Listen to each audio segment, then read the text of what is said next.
desde este momento. Bueno, pues nada, buenos días a todos y todas a esta nueva sesión del Seminario de Teorías Críticas.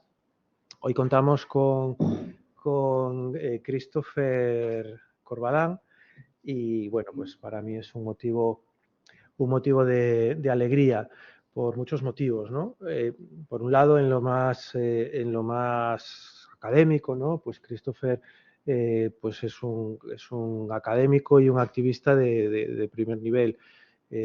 Las cosas que ha hecho pues son realmente me parece que de una profundidad y de una originalidad en su aproximación a temas como el que va a venir a hablar hoy, que me parecen muy destacables.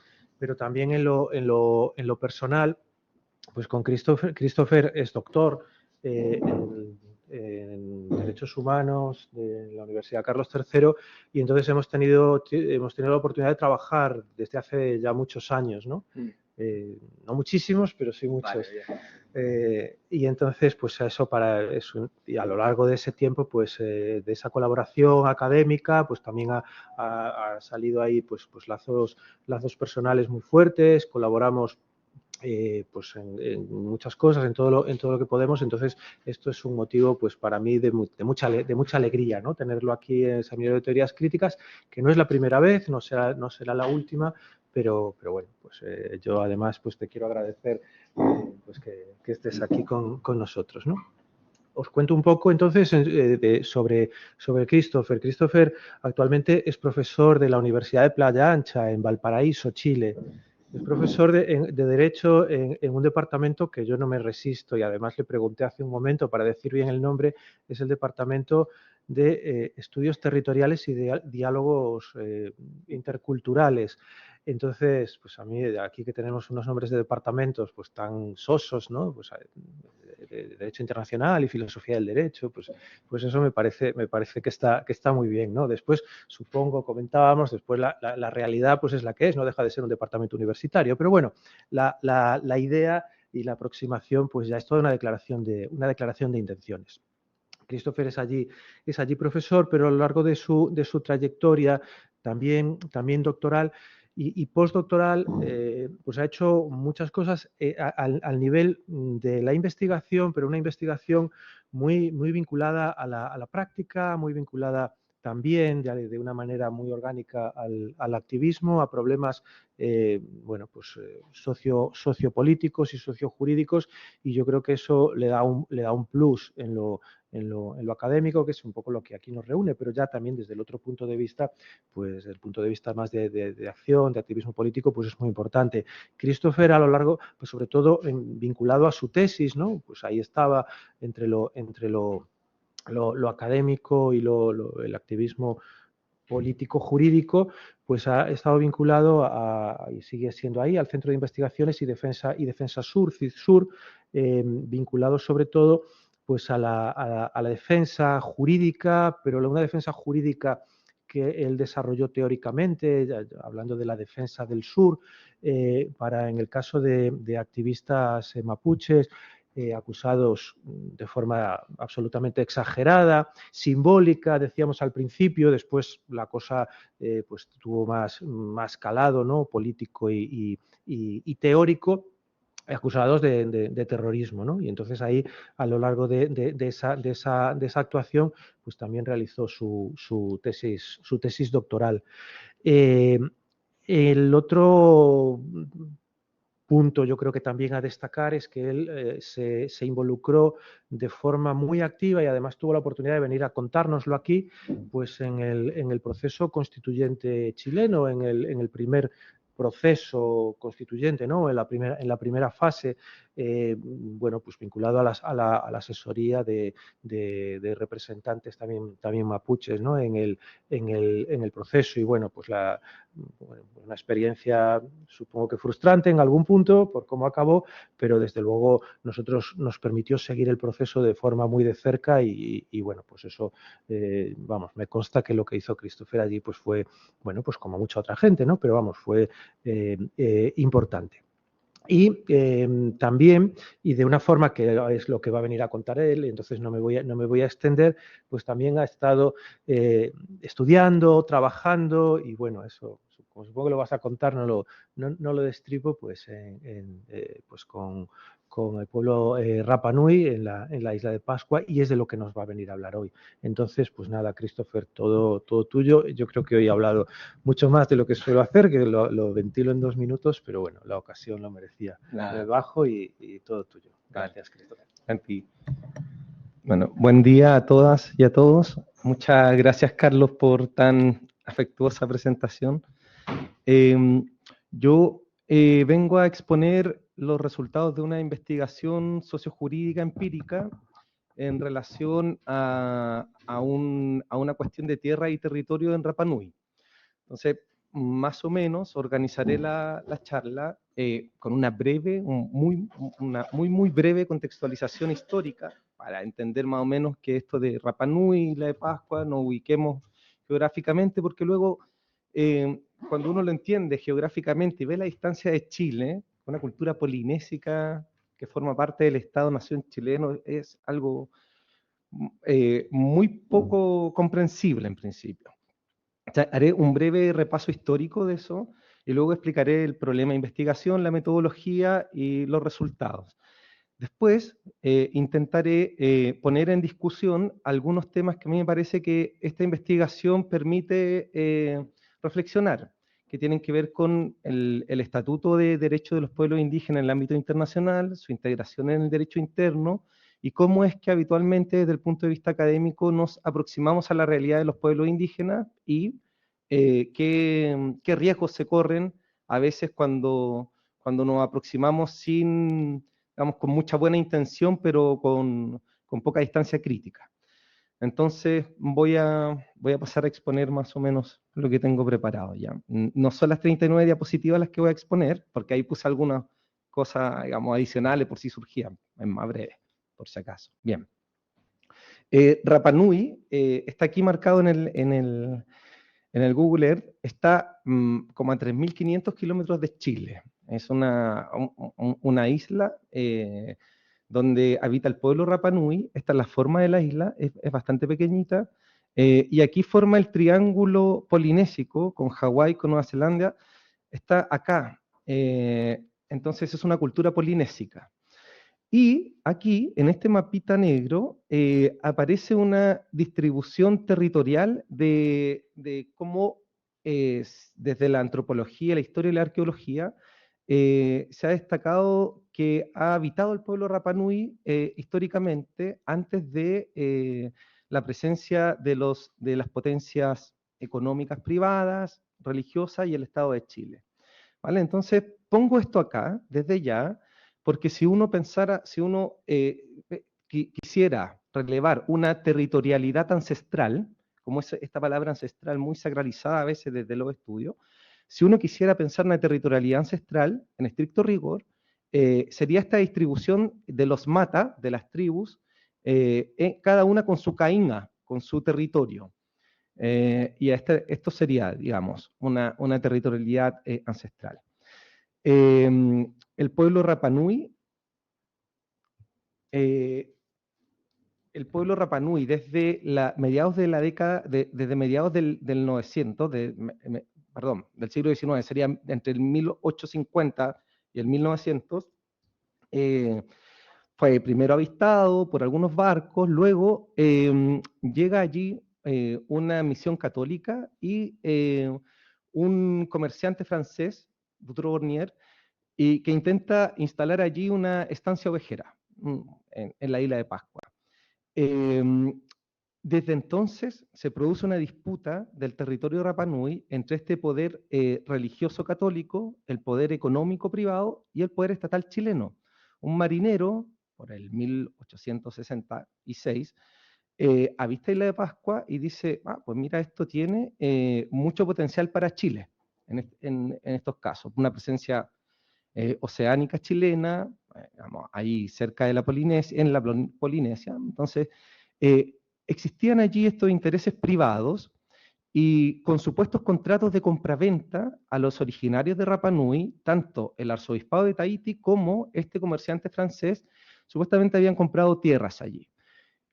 Luego fallecen, en fin, no voy a ahondar en esa parte histórica para centrarme en lo jurídico, pero fallecen, se produce ahí un lío jurídico y Policarpo Toro, este marinero, celebra contratos de promesa de compraventa con estas potencias coloniales, económicas y religiosas, para intentar integrar la isla al territorio chileno.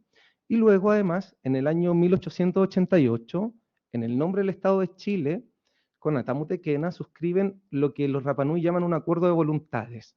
En ese acuerdo de voluntades, en la versión Rapa Nui, ellos lo representan con un gesto. Dicen que el rey Rapa Nui cogió un trozo de tierra y de pasto y sacudió el pasto y le entregó el pasto a Policarpo Toro y la tierra quedaba en manos Rapa Nui.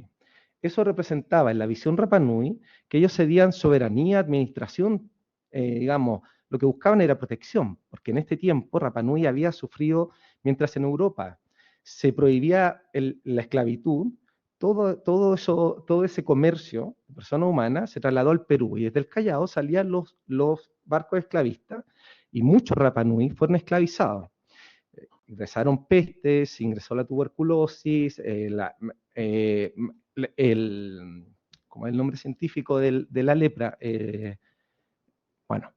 La lepra, digámosle. Entonces eso diezmó la población. En algún momento en Rapa Nui, a fines del 900, llegaron a haber solo 107 personas. 107 personas. Entre unos que habían ido a Tahití con el arzobispado y otros que habían sido en la racia esclavista secuestrados. Entonces, lo que buscaba el pueblo Rapa Nui era una protección. Y celebran este acuerdo de voluntades con Policarpo Toro, que desde la versión Rapa Nui jamás han cedido el territorio, solamente esta administración, este gobierno sobre el territorio con el fin de buscar una protección. La isla, pese a este acuerdo de voluntades, Policarpo Toro paralelamente negociaba los derechos que decían tener los privados con estos contratos de compraventa. Se discutían en tribunales tahitianos y en Francia los derechos hereditarios. Policarpo Toro celebraba los contratos de promesa de compraventa y se produce ahí un lío jurídico, la sucesión de los poderes coloniales, sucesión hereditaria, vende estos derechos a un empresario inglés radicado en Valparaíso, que forma una sociedad con la Williamson and Alford y forma una empresa de explotación ovejera en la isla de Pascua. Chile abandona completamente la isla, más allá de ese acuerdo de voluntades no hay nada. De hecho, el primer instrumento jurídico que dicta Chile en relación a Rapa Nui nombra como representante del Estado al mismo administrador de la empresa ovejera allí. Entonces era lo que este abandono del Estado chileno y el pleito que empieza a surgir con los privados a propósito de la pretensión de este empresario inglés radicado en Valparaíso, que en algún momento pretende inscribir toda la isla de Pascua a su nombre. El fisco pleitea jurídicamente con ellos y a partir de eso, en algún momento, Chile inscribe toda la isla de Pascua a su nombre en el registro de propiedad, el año 1933. Pero más allá de esos líos jurídicos que transcurrían en tribunales tahitianos, franceses y chilenos, el Estado de Chile no tenía más presencia en la isla de Pascua sino a través del mismo representante de la compañía ovejera. Se dictan algunas normas, se pone fin a al contrato de arrendamiento con la compañía ovejera, se le pone fin, y el Estado de Chile dicta más o menos algunas normas en el año 66, conocida como la Ley Pascua, y en el año 93 la Ley Indígena, donde se crea una institución que es muy importante y que la relevo desde el inicio, que se llama la Comisión de Desarrollo de Isla de Pascua, la CODEIPA. La CODEIPA es una institución solo del pueblo Rapa Nui, institución estatal, creada en esta ley indígena, pero que se integra, además de todos los jefes de servicio del Estado en Rapa Nui, gobernador, alcalde y todos los jefes de servicio, por 5 comisionados electos Rapa Nui. Y estos 5 comisionados electos forman la subcomisión de tierras de Rapa Nui. ¿Vale? Eso es como primera aproximación muy a grandes rasgos, un territorio polinésico, donde el Estado de Chile, donde hubo presencia de poderes privados, esos poderes privados transformaron la isla en una estancia ovejera, el Estado de Chile no tenía ningún interés allí, abandonó la isla a la estancia ovejera, y esa pretensión económica derivó que en algún momento la isla de Pascua, a ver si encuentro el mapita, que era este terreno. Este es un plano redactado en estos pleitos jurídicos. Y aquí dice, terrenos que pretende la compañía en el pleito. Y esto que está aquí, tarjado, eso es el territorio de Hangaroa. Hangaroa es el espacio reduccional, donde en un comienzo la misión católica llevaba de manera voluntaria a los Rapanui en esta diezmada población ya, y donde la compañía ovejera encerró con pircas, con delimitaciones de piedra, encerró a la población local, con el fin de usar toda la isla como estancia ovejera. En este espacio reduccional, acá, en este territorio donde fue trasladada forzosamente la población Rapanui con fines de explotación económica de su territorio, la Armada de Chile, que producto de estos pleitos empieza a tener más presencia allí, empieza a reconocer derechos provisorios a la población local. Estos son los títulos más o menos que se empiezan a reconocer, y son títulos provisorios de dominio, así se le denominaba. Se le entrega una cierta cantidad de terreno a las familias en el espacio reduccional, pero son títulos provisorios, todavía no son títulos de dominio, y que están sujetos a ciertas condiciones, explotar el territorio y ciertas prohibiciones. No podían cederlo, no podían subdividir, no podían grabar el territorio que se les entregaba. Empieza así a constituirse un registro de propiedad muy antiguo, desde la década de 1920, y ese registro de propiedad pervive hasta hoy. Es sobre ese registro que yo he desarrollado la segunda investigación en Rapanui, una investigación sociojurídica, empírica, porque al ser títulos provisorios de dominio, desde la ley chilena, no son títulos de propiedad. Por tanto, ese registro que es administrado, de hecho, por Bienes Nacionales, el Ministerio de Bienes Nacionales de Chile administra ese registro, empieza a consolidarse paulatinamente un registro sui generis, que conforme a una interpretación monocultural formal de la ley chilena no es propiedad indígena, pero que paulatinamente la gente fue identificándose con ese registro. Entonces, hoy día en Rapanui existen dos registros de propiedad vigentes. Está el registro continental chileno, que rige en todo Chile, muy parecido al registro propietario que existe acá, que es el registro del conservador de bienes raíces de Isla de Pascua. Históricamente es un registro reciente. Comienza recién a inscribir propiedad individual indígena el año 1980. Este registro tiene como fundamento la inscripción fiscal de toda la isla a nombre del fisco el año 1933, a partir de estos pleitos con los privados. El fisco inscribe toda la isla a su nombre. Pinochet, el año 79, dicta un decreto ley que les reconoce la posibilidad de optar a títulos de propiedad individual a los indígenas. Y son esos títulos los que se inscriben en el registro hegemónico, en el registro chileno de propiedad del conservador de bienes raíces de Isla de Pascua. Como toda propiedad individual, esos se ceden, se transfieren a partir de los modos de transferencia y adquisición del dominio, compraventas, permutas, sucesiones hereditarias, en fin. Ese es un registro históricamente reciente, del año 1980. Desde la década del 20 empieza a ir consolidándose 60 años antes en el espacio reduccional, a partir de estos títulos provisorios que empezó a otorgar la Armada a las familias y que eran títulos provisorios y condicionales. Paulatinamente empieza a consolidarse un registro propietario que, conforme a la ley chilena, no tiene el carácter de registro de propiedad individual indígena, que es producto del desplazamiento forzado de la población en el espacio reduccional y que está compuesto por estos títulos provisorios de la Armada, que en principio no podían cederse, pero que paulatinamente el propio encargado del Estado de hacer cumplir la ley, que no se podían ceder, ni transferir, ni subdividir, empieza a obrar como ministro de fe en cesiones de derechos dentro de este registro. Y nace así una forma de transferencia que son las cesiones de derecho que tienen en la isla hoy día un alto poder simbólico.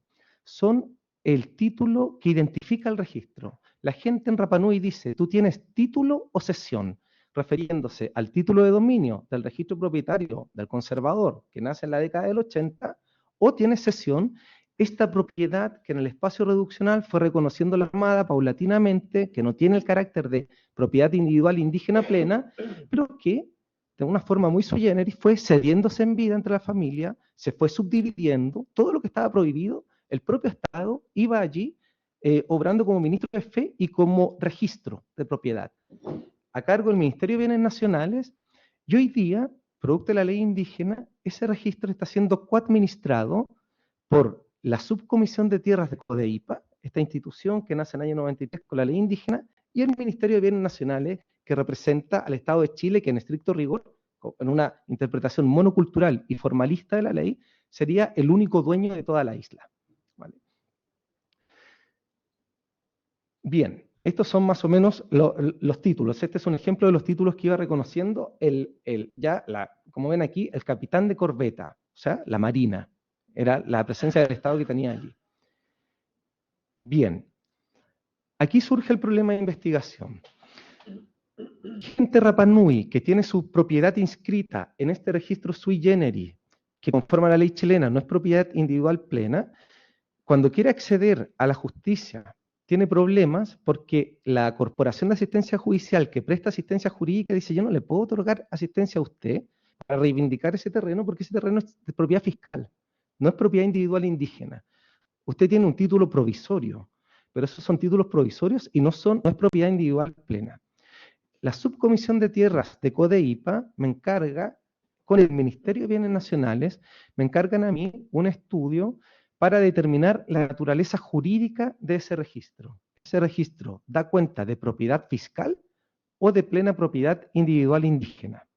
Y la cuestión por la que surge este estudio es ante las dificultades de acceso que tenía la gente para acceder a la administración de justicia.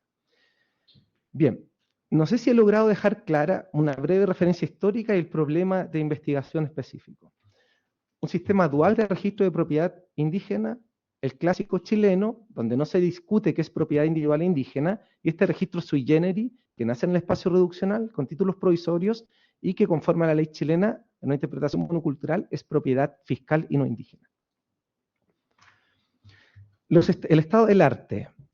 Sobre esta cuestión, la mayoría de los juristas asumen una interpretación monocultural formalista de la ley chilena y dicen: mira, esto más que propiedad individual indígena son algo así como concesiones de uso público, derechos de usufructo, y son estudios que, aunque dedican, como el de Cárdenas y Yáñez, una expresidenta del Tribunal Constitucional, especialista en derecho indígena, dedican partes considerables de su trabajo al desarrollo del derecho internacional de los derechos humanos, sin embargo, mantienen una interpretación formalista y dicen: no son títulos de propiedad individual indígena. Es verdad que la gente se identifica con ellos, es verdad que le tiene un aprecio, es verdad que los considera como verdaderos títulos de dominio, pero no son títulos de propiedad individual indígena. Y la solución que proponen es que sirvan de antecedente para reconocerles el título de propiedad chileno, hegemónico, tradicional, e ingresen al registro conservatorio, al registro de propiedad. ¿Se entiende? No sé si logro explicarme con esto, o ¿se entiende esto? Entonces, la interpretación de los juristas es una interpretación formalista que dice que son concesiones de uso, que son derechos de usufructo, pero que no es propiedad individual indígena, y que lo razonable sería que el Estado reconociera estos títulos, les diera el título de propiedad individual para que ingresen al registro que rige en todo Chile. El nuevo, el de 1980. Los antropólogos han dado cuenta de cómo en este registro que nace en el espacio reduccional, la población Rapa Nui se siente identificada porque hay elementos culturales más propios. Primero se transfiere la propiedad en vida, que es una práctica Rapa Nui. Se divide, existen allí reconocimientos de instituciones propias del pueblo Rapa Nui, que yo explicaré más adelante, pero que dejo aquí sentada ya, como el respeto a la palabra empeñada, el de Otumu, les dicen, el respeto al Maangahangai, que es algo así, la traducción literal es como el pollo criado, pollo alimentado, pero que es una especie como de hijo adoptivo, lo explicaré con detalle más adelante, pero que no pierde la afiliación original. Todas esas instituciones propias Rapa Nui tienen presencia en este registro. Entonces los antropólogos han dicho: mira, aquí hay elementos culturales propios Rapa Nui, pero carecen de elementos jurídicos para decir esta es propiedad individual indígena.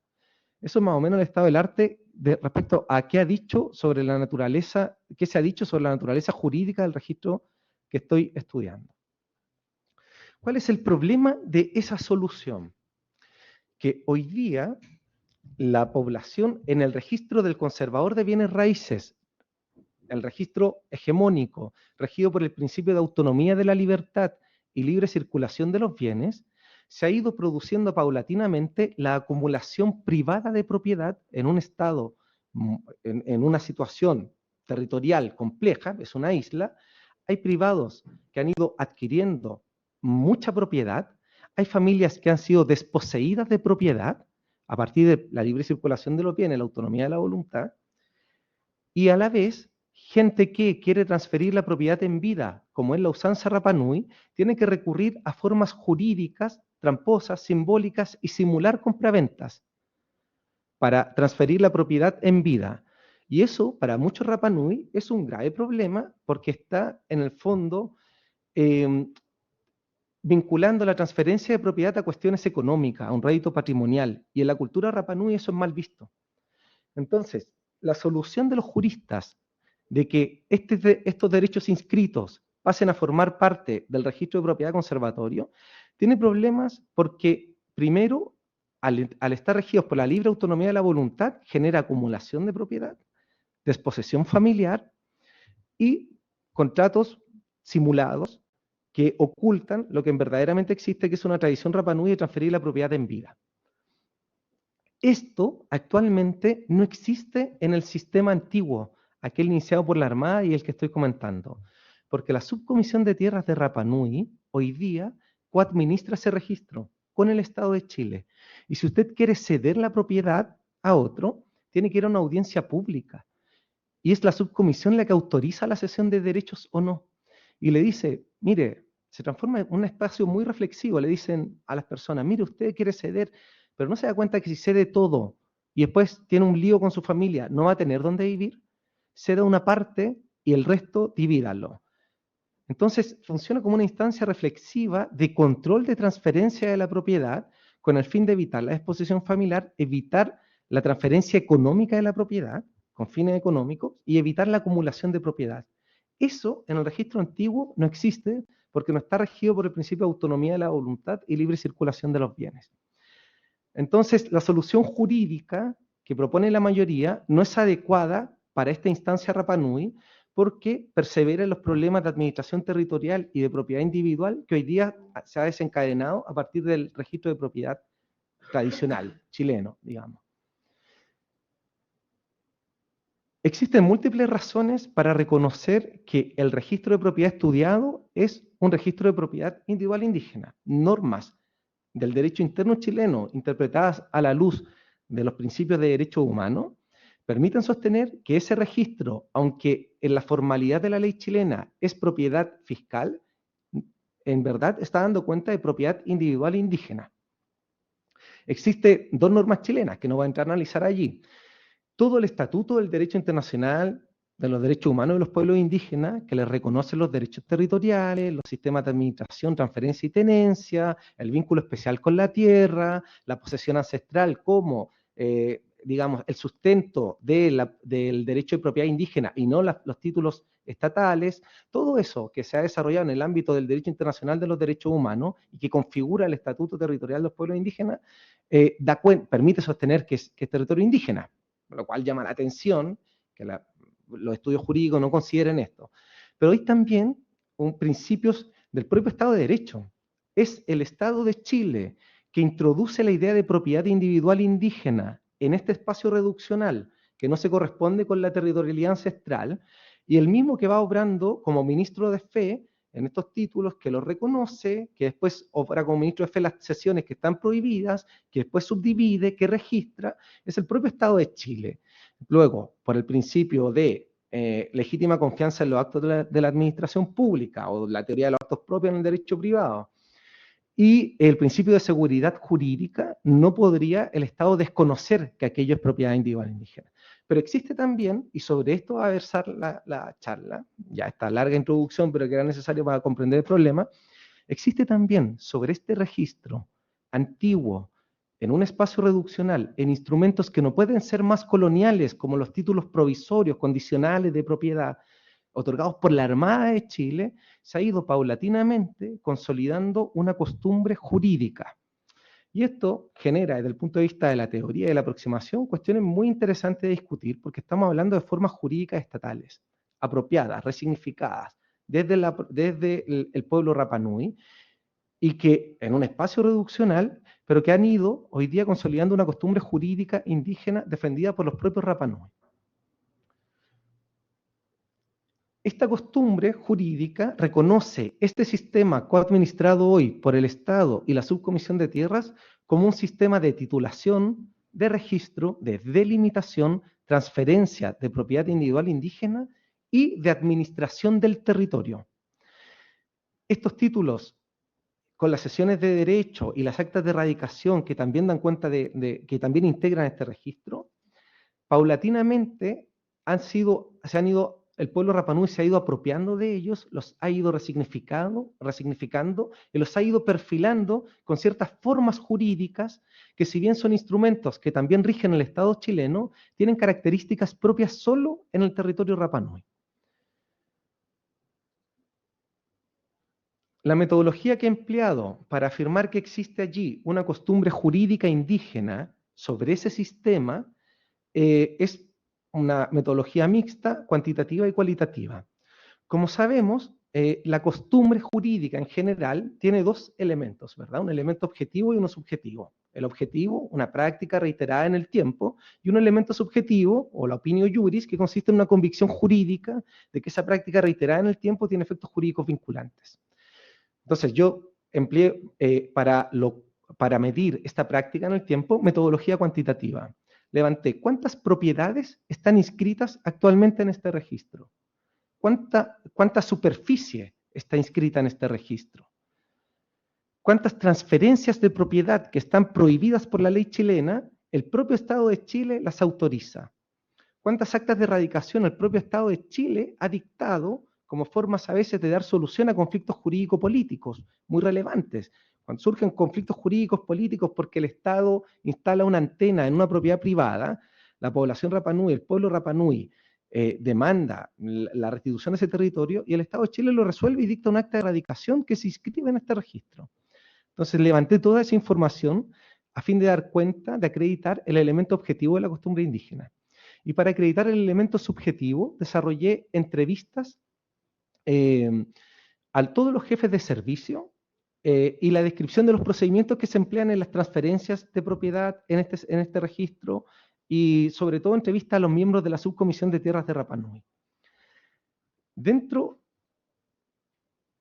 de los elementos que podemos nosotros rescatar acá, yo creo que es útil como marco teórico de aproximación la idea esta de interlegalidad. No estamos hablando de formas jurídicas chilenas reapropiadas por el pueblo Rapa Nui para transferir propiedad. Estamos hablando de que esas formas, esas apropiaciones podrían defenderse desde el derecho internacional de los derechos humanos y desde normas internas, y también existen formas propias Rapa Nui allí, en ese registro obrando. Y además existen reconocimientos estatales y creencias locales. Esos cuatro elementos están presentes en este sistema y permiten sostener que existe una costumbre jurídica indígena que puede interpretarse como un pluralismo jurídico, como un espacio de interlegalidad. Entonces, los elementos objetivos de esta costumbre indígena Rapa Nui. Práctica reiterada en el tiempo. Primero, desde el inicio del registro, desde 1920, el Estado ha intervenido en ese territorio, obrando como aquel que titula la propiedad y obrando como ministro de fe con las transferencias que están prohibidas y además obrando como registro, como un sistema registral de propiedad. Entonces, el Estado reiteradamente, a partir de 1920 hasta el día de hoy, ha intervenido en ese registro actuando. El número de propiedades inscritas en ese registro es prácticamente el mismo que existe en el registro conservatorio, en el registro de propiedad individual.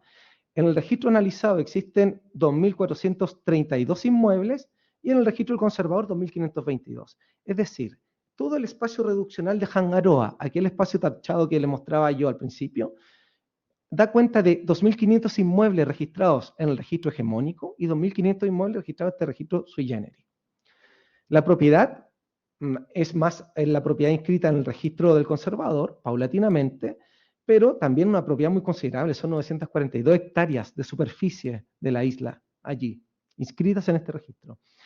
La forma en que circula la propiedad, como en este registro antiguo, se han celebrado 4.219 sesiones de derechos, que vendrían a ser las compraventas. En el registro conservatorio, que estudié yo junto a Ana Súa, el primer registro, el nuevo, yo lo estudié antes de este estudio, junto a Ana Súa, y levantamos que allí existían 1.414 transferencias, compraventas. Es decir, más que triplican la forma de transferencia de la propiedad en el sistema discutido, se triplica a la forma, digamos, no discutida de transferencia de propiedad. Y luego, además, hay un elemento muy interesante, que es un hecho público y notorio, que la gente no puede distinguir esta territorialidad fundada en el registro del conservador o en el registro de las sesiones de derechos. Me referiré a este registro estudiado como el de las sesiones de derechos. Es una cuestión indistinguible en la práctica. Existen el elemento subjetivo, la creencia.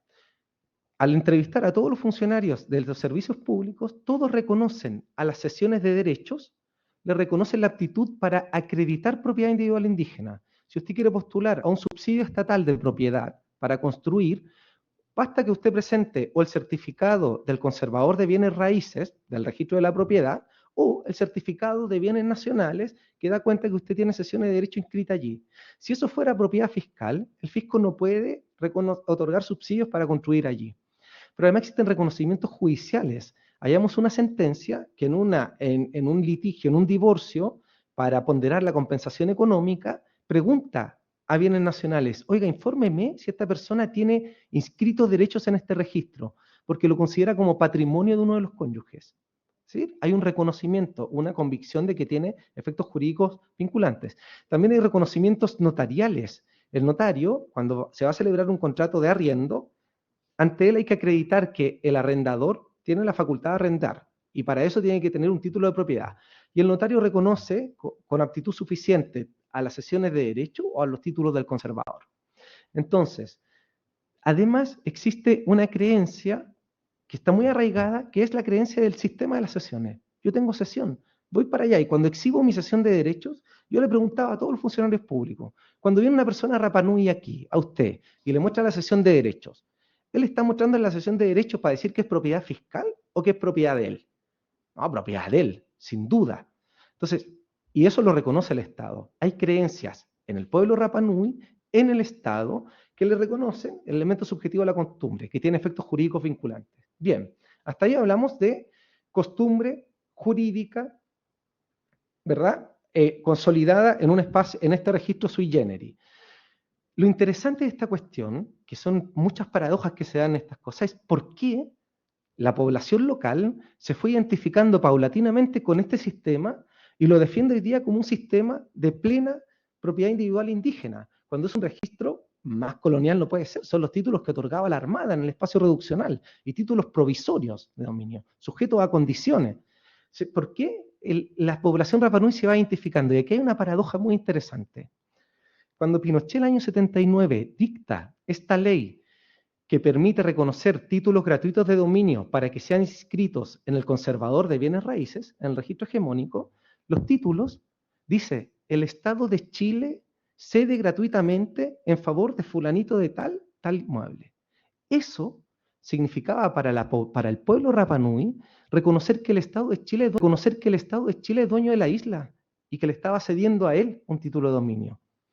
Al aparecer eso allí, cuando surge este título, la población Rapa Nui, cuando surge esta ley, la población Rapa Nui se organiza en oposición a la ley, porque dice, estamos reconociendo la violación del acuerdo de voluntades del año 1888, donde le cedimos a Chile la protección nuestra y no el territorio.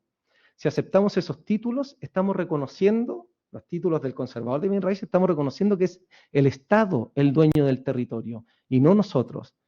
Entonces, esa oposición al régimen del conservador de bienes raíces generó, paradojalmente, una identificación con el registro antiguo colonial, y la población lo siente un registro más propio, entre otras cuestiones, porque permite una transferencia de propiedad más adecuada también a su cultura.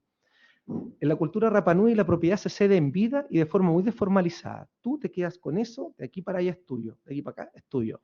En el sistema del conservador de bienes raíces, usted tiene que ir asesorado por un abogado, redactar una escritura pública, inscribirla en el registro del conservador. En este sistema, sui generis, que se ha ido consolidando, la gente va a bienes nacionales y dice, quiero ceder mi derecho a este, y lo cede, in actum. Va a la Comisión de Desarrollo de Isla de Pascua, a la CODEIPA, y explica. Y si cumple las condiciones que impone la CODEIPA, que son la no mercantilización de la compraventa, evitar la disposición familiar, evitar la acumulación de propiedad en pocas manos, preservar el territorio para las generaciones futuras, que la descendencia de este señor tenga acceso al territorio, si cumple con esos requisitos, autorizan la cesión. Entonces, es una cesión más desformalizada y más apropiada a la cultura Rapa Nui. Es una paradoja que el título gratuito de dominio que se inscribe en el conservador haya generado una identificación de la población local con el registro colonial y que lo haya sentido más propio que el registro del conservador de bienes raíces. Bien, esos elementos permiten dar cuenta, la cantidad de inmuebles, la superficie, el reconocimiento estatal, las creencias, permiten dar cuenta de que existe una costumbre jurídica, elemento objetivo y subjetivo. Pero ¿por qué indígena? Porque una costumbre jurídica indígena, solo porque quienes la invocan son indígenas, y allí es donde los antropólogos aportan elementos muy ricos, donde la antropología jurídica aporta muchos elementos y la sociología jurídica también. Hay instituciones jurídicas, culturales propias Rapa Nui que tienen plena presencia en este sistema sui generis cuyo carácter de propiedad indígena se discute. Uno es el Ma'angahangai, que es algo así como el pollo criado, que es una especie de hijo adoptivo. Esto es muy tradicional, es muy recurrente en las familias Rapa Nui. Familias que tienen algunos hijos, sobre todo también, esta cuestión probablemente está relacionada también cuando está tan diezmada la población. Los hijos de algunos eran criados por otro, y uno le pedía al hijo a otro, yo quiero criar a este, y no perdía su filiación originaria. Se seguía siendo hijo de los otros jurídicamente, pero era Ma'angahangai, era el pollo alimentado por la otra familia. Cuando uno analiza las actas de las sesiones de la Comisión de Tierras de CODEIPA en los problemas territoriales que resuelve, encuentra el reconocimiento de esta institución. Por ejemplo, se genera un pleito donde una persona que tiene los derechos inscritos en el registro sui generis, el de las sesiones de derecho, va y dice, esta propiedad es mía, esta propiedad pertenece a mi padre. Y la otra persona con quien está pleiteando dice, no, esa propiedad se la dejó el abuelo de él a mi padre, que era Ma'angahangai de él, que fue un pollo alimentado por él. Eso, conforme al derecho chileno, no tiene ninguna validez, porque no cumplen los órdenes sucesorios, no cumplen el régimen de herencia, no tiene ninguna validez formal ante el régimen chileno. Pero la subcomisión de tierras dice, efectivamente, como una isla pequeñita, era Ma'angahangai de él. Eso lo sabemos todos. Entonces, tiene derecho allí, aunque no sea el hijo, aunque conforme a la ley chilena no tenga derechos, y dictan un acta de erradicación y radican a la persona allí, y se le inscriben la propiedad a su nombre en este registro. Eso es imposible en el registro conservatorio. Si no hay posesión efectiva, si no hay sucesión especial de la herencia, eso es imposible en el registro conservatorio. Esa institución del Ma'angahangai solo tiene cabida en este régimen, y por eso ya es una buena razón para agregar el carácter indígena a la costumbre jurídica que hemos acreditado a partir del elemento objetivo y subjetivo. También está la situación del respeto al de otumu, que puede traducirse como el respeto a la palabra empeñada. Y uno analiza las actas de la subcomisión de tierras y a veces se encuentra con que un coro, una persona mayor, asiste a la comisión y dice, yo quiero dejar mi tierra dividida entre tales personas, entre estos. Y ha sucedido que la persona fallece antes de que se celebre la sesión de derechos. A la luz del derecho chileno, esa manifestación de voluntad, si no cumple las formalidades de escritura pública, inscripción en el conservador de bienes raíces o testamento, en fin, no tiene ninguna validez. Aquí, por el respeto al de otumu, la subcomisión de tierras ha dicho, sí, efectivamente, vino acá Carlos Lema, dijo que esto iba a ser para su hijo, su hija y su Ma'angahangai, su pollo criado. Falleció antes. no pasa nada. El respeto a la palabra empeñada, que nosotros Rapa Nui respetamos la palabra del coro empeñada y por tanto dictamos actas de erradicación en favor de los tres. A la luz del derecho chileno, eso sería imposible en el registro conservatorio, porque no, es una manifestación de voluntad sin efectos jurídicos, o sea, no es seria, no es vinculante, no cumple los requisitos de formalidad. Pero en este sistema tiene cabida, por esta cuestión del respeto al otumo, a la palabra empeñada. En este sistema, además, se puede transferir la propiedad en vida, lo que es un acto jurídico prohibido en el sistema chileno porque no se puede distribuir la herencia en vida. Aquí se distribuye en vida la propiedad sin ningún tipo de problema, pero además se limitan este principio de libre circulación de los bienes y la autonomía de la voluntad, porque en la concepción del pueblo Rapa Nui, toda persona debe tener un territorio, un cainga. El cainga, en la cultura Rapa Nui, describe tanto el territorio como el espacio, aquel espacio que alberga al feto, a la criatura. Eso también es cainga, como donde se desarrolla el espacio donde se desarrolla la vida. Algo que a la luz del derecho internacional de los derechos humanos de los pueblos indígenas es bastante parecida a la idea de territorio, como hábitat, como espacio donde se desenvuelve la vida con todas las formas culturales, en fin, que no solo la tierra, ¿verdad? Más que tierra, territorio. Eso se describe con cainga, que significa territorio, y significa también aquel espacio en la guatita de la madre que alberga a la criatura. Entonces, como el cainga alberga la vida, la subcomisión de tierras procura que en estas sesiones de derecho la persona que cede no deje a las generaciones futuras sin territorio, sin cainga. Procura que si la persona cede, también ella tenga su espacio, que no quede sin nada, porque luego han habido pleitos donde se pelea el hijo con el padre y lo expulsan del territorio. Al expulsar al padre del territorio, lo que previenen ellos es evitar eso y le dejan siempre un trozo al cedente para que tenga allí. Y hay además instituciones propias que están prohibidas por la ley chilena. Conforme a la ley chilena, en territorio indígena no se pueden establecer gravámenes del tipo usufructos vitalicios para personas no indígenas. Eso es imposible, conforme a la ley chilena. Es un acto nulo de nulidad absoluta. Después puedo mostrar la ley. O sea, son siempre nulos. En cambio aquí, la subcomisión de tierras no atiende a esa prohibición y si hay un coro que cede derechos en favor de sus hijos, la subcomisión de tierras procura que el cónyuge o la cónyuge, con independencia de que sea o no Rapa Nui, tenga un sitio donde estar, donde pasar su vida. Es decir, constituye un usufructo vitalicio en favor del cónyuge sobreviviente, no obstante estar prohibido por la ley chilena y además con formas jurídicas que no son las de la ley chilena. No es escritura pública, no se inscribe en un registro conservatorio, se inscribe en este registro, sui generis, se hace en la propia oficina de bienes nacionales, bajo un instrumento privado con firmas autorizadas ante notario, en fin. Son formas muy propias Rapa Nui que se ha ido apropiando de esto. ¿Las sesiones de derecho existen en el derecho chileno? Claro. Se cede la propiedad también, se ceden derechos inmuebles a partir de las sesiones de derecho. Pero en el derecho chileno se suscriben por escritura pública, se inscriben en el conservador de bienes raíces. Aquí es un instrumento privado que desarrolla, que redacta no un abogado, sino la propia Oficina de Bienes Nacionales, que tiene un procedimiento de autorización por la Subcomisión de Tierras de la CODEIPA y que después se inscriben al registro de bienes nacionales y no en este registro. ¿Eso qué muestra? Que es una costumbre jurídica que no se constituye bajo estas formas jurídicas ancestrales, atávicas, de los que siempre intenta exigírsele a la costumbre indígena, que se acredite que son usos ancestrales. Aquí son formas jurídicas chilenas en el espacio reduccional, pero la propia comunidad Rapa Nui se ha ido apropiando de ese registro por paradojas, como por ejemplo oponerse a los títulos de dominio porque significaría reafirmar la dominación chilena sobre el territorio. Entonces, estas instituciones propias Rapa Nui tienen más cabidas en el registro aquel que estoy describiendo. Entonces yo creo que esta cuestión pone algunas preguntas que puede ser interesante reflexionar. ¿Puede ser el proceso reduccional de un pueblo, un hecho absolutamente colonial, el origen de una forma de habitar que terminemos defendiendo como una costumbre indígena? ¿Pueden ser las formas estatales impuestas por el poder colonial estatal? ¿Pueden ser esas formas el medio de expresión de una costumbre jurídica indígena?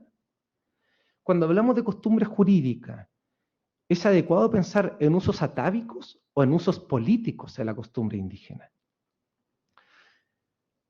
¿Por qué es importante esto? Porque en el fondo la subcomisión de tierras y parte del pueblo Rapa Nui invoca una costumbre jurídica bajo este sistema de titulación, de transferencia y registro de propiedad sui generis, porque lo que está haciendo es defender sus facultades de administración del territorio, controlar la acumulación de propiedad y la disposición familiar, asegurar el territorio para las generaciones futuras, lo cual no sería posible en el registro tradicional de la propiedad que rige el principio de autonomía de la voluntad, donde no existe ningún control de las transferencias y donde en el primer estudio que hicimos junto a Ana Súa, nosotros efectivamente acreditamos que hay personas que están acumulando propiedad, personas que se han enriquecido y que han ido comprando y tienen mucha propiedad, y otros que no tienen propiedad.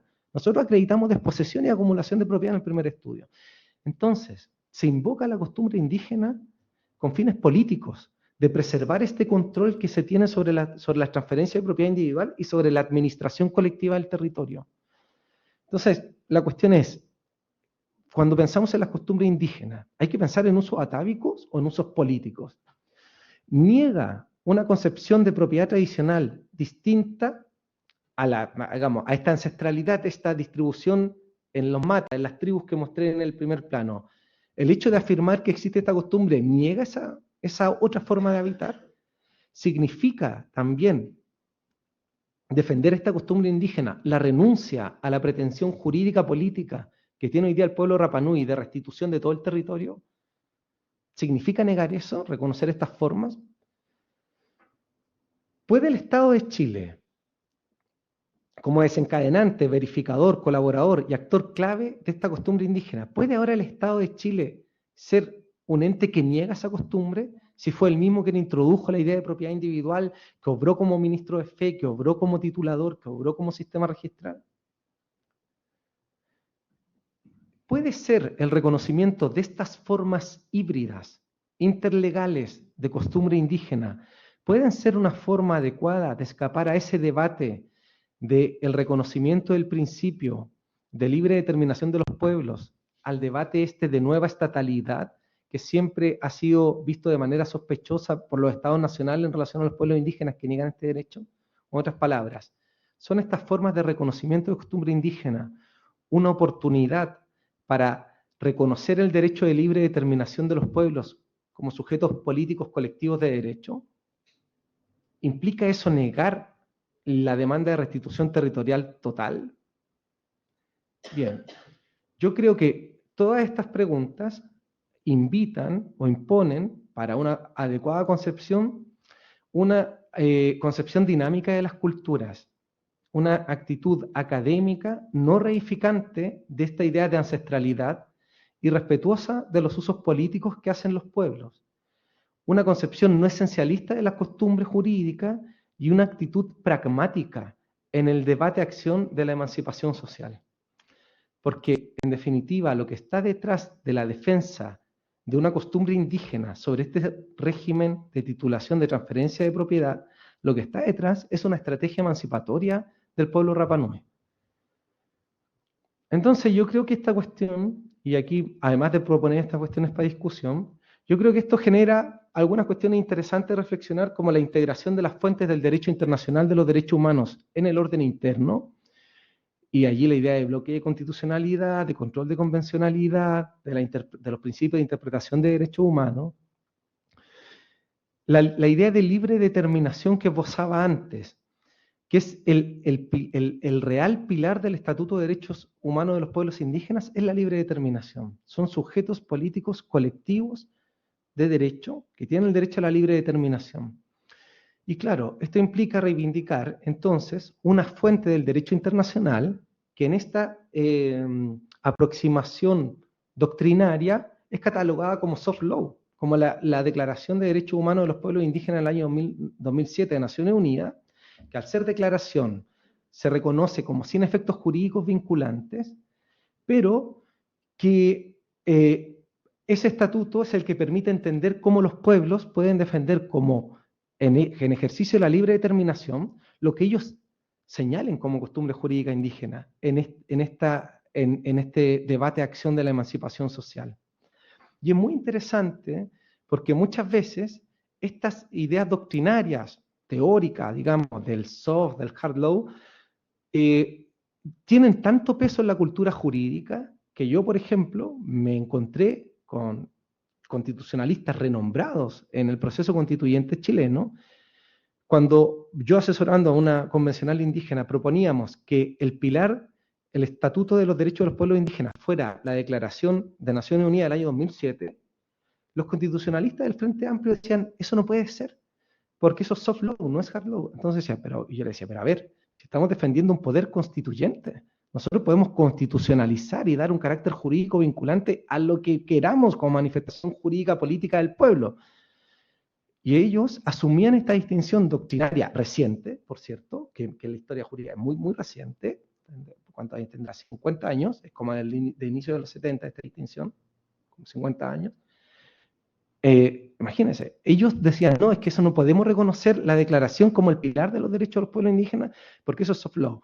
Pero si estamos en un proceso constituyente, entonces a mí me parecía interesante cómo la asunción crítica, reificante de las categorías doctrinarias que se desarrollan para entender una realidad, terminan tratándose como si fuesen cosas reales y no productos del quehacer humano para comprender algún proceso, ordenarlo, sistematizarlo, complejizarlo.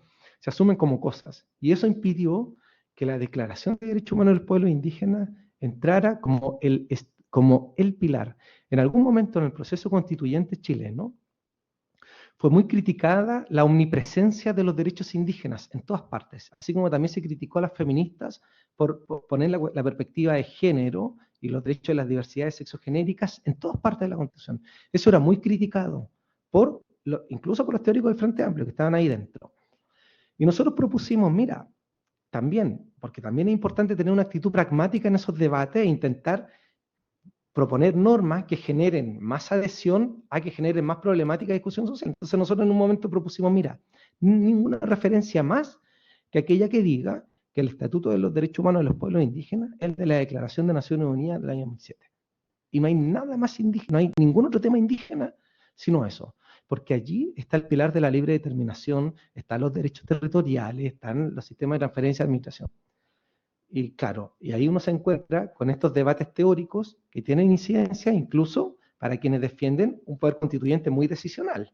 O sea, una idea de constituyencia muy, muy decisional. Y bueno, está todo el tema de las tierras y territorios desarrollados en el derecho internacional de los derechos humanos que ampara, defiende que la territorialidad indígena no se funda en el reconocimiento estatal, sino en la posesión tradicional, sino en el uso tradicional, que defiende que el vínculo con ese territorio, con el caínga, con el territorio que ampara la vida, con el espacio que ampara la vida, es el sustento y lo que hace relevante la protección de las tierras indígenas y que implica la supervivencia de los pueblos, y reconoce los sistemas de transferencia, de titulación, de tenencia de la propiedad. Entonces, todo eso lo reconoce todo el Estatuto Internacional de los Derechos Humanos de los Pueblos Indígenas.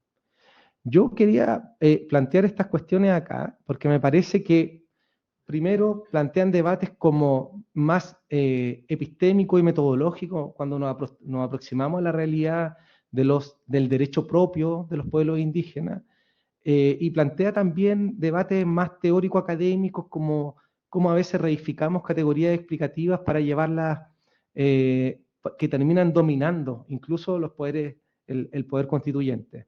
Yo lo dejaría hasta acá y no sé, más una invitación como a reflexionar y voy cerrando con una breve síntesis. Actualmente en Rapa Nui existen dos sistemas de titulación y registro de propiedad. Uno es el hegemónico reciente del conservador de bienes raíces, que en Rapa Nui solo empieza a titular propiedad individual indígena a partir de los años 80 y que ha tenido un efecto perverso de generar desposesión familiar y acumulación de propiedad, porque son transferencias sobre las cuales no existe ningún control. El pueblo Rapa Nui, a través de la Subcomisión de Tierras, está defendiendo que sobre el sistema antiguo, iniciado en la década del 20, sobre títulos provisorios que conforme a la ley chilena no acreditan propiedad individual, sobre ese registro se ha ido constituyendo una propiedad individual indígena, entre otras cosas, porque existe allí una costumbre indígena, que lo ha identificado como un sistema de titulación, de transferencia y de registro de propiedad individual y de administración colectiva del territorio. Ese registro se puede defender como una costumbre indígena porque se cumplen los elementos estructurales de cualquier costumbre jurídica, que son una práctica reiterada en el tiempo, y el elemento subjetivo, que es la opinión juria, la convicción de que esa práctica tiene efectos jurídicos, y es un registro donde además tienen más cabida instituciones culturales propias del pueblo Rapa Nui, como el Maanga Hangai, el de Otumu, la conservación familiar de la tierra, evitar la desposesión familiar, la protección preferente del cónyuge sobreviviente que no da la ley chilena y que sí forma parte de la cultura Rapa Nui. Eso quería yo exponer aquí en esta charla.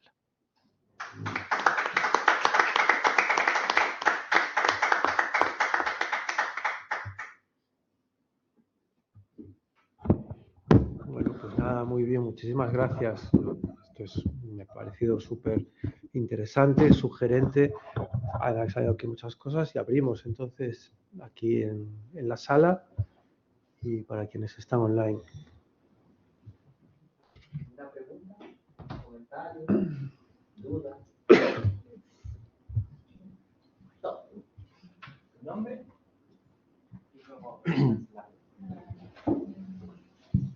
Hola, buen día. Muchas gracias por la exposición. Yo soy María Jimena Neira, soy colombiana.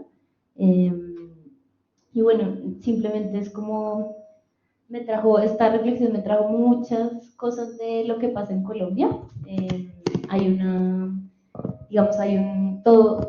mucho por decir sobre esto. Hay cosas muy similares, hay una apropiación también de figuras sobre la tierra, como son los resguardos indígenas, que hay como toda una titularidad colonial de los resguardos, que puede ser problemática, pero que los pueblos indígenas, muchos pueblos utilizan para poder habitar el territorio y casi que los protege muchísimo, esas titularidades coloniales los protege actualmente en sus luchas por la tierra.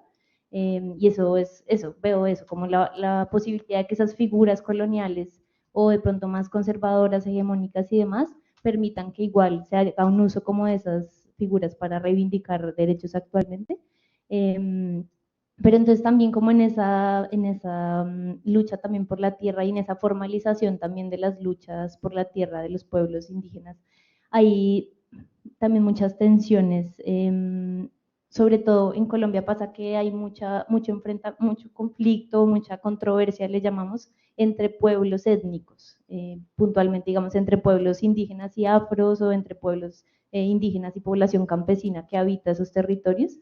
Entonces, sí creo como indagar como en esa exploración que ha hecho sobre eso, como también qué tensiones hay alrededor de esa formalidad también de la tierra, como de esto es mío, y aquí si pasas esto, entonces ya estás como siendo parte de este territorio, como que siento que hay tensiones y hay como, no solo es la lucha por el reconocimiento, pero es también como qué tensiones hay sobre esa formalidad, siento yo, no sé si es como clara la idea. Y lo otro es si, digamos, en Colombia también, a pesar de que hay protección de la tierra en muchos territorios, en resguardos, también hay presencia de empresas, ¿no? Como este tema de actores privados que intentan como entrar al territorio a hacer extracción de recursos. Quería saber ese tema como de lo empresarial privado, que ya pues nos hablaba en el pasado del tema de las ovejas y demás. Quiero saber si hoy en día hay también esa tensión, esa amenaza ahí sobre ese territorio. Muchas gracias.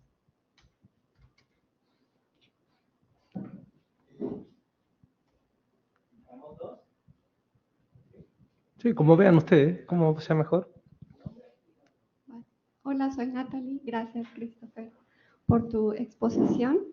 Bueno, al escucharte y después de las conclusiones del estudio, deduzco que si hacemos un análisis crítico de todo lo que tú has recolectado y analizado y demás, encuentro que hay unas relaciones de poder, ¿cierto?, que se han arraigado a lo largo de la historia. A través del contexto tú lo expresas. Ese poder colonial dio lugar o ha dado lugar a un registro particular y por lo tanto a un tipo de propiedad específica, ¿cierto? Y a su vez, ese mismo poder colonial, que es el dominante en este contexto, ¿cierto?, es el que ha impulsado a estas comunidades indígenas a la reivindicación de sus derechos territoriales, ¿sí? Sin embargo, aquí lo paradójico es por qué todavía prima ese poder colonial en esa reivindicación de esos derechos territoriales. ¿Cuál crees tú que son las razones para que se mantenga aún intacto?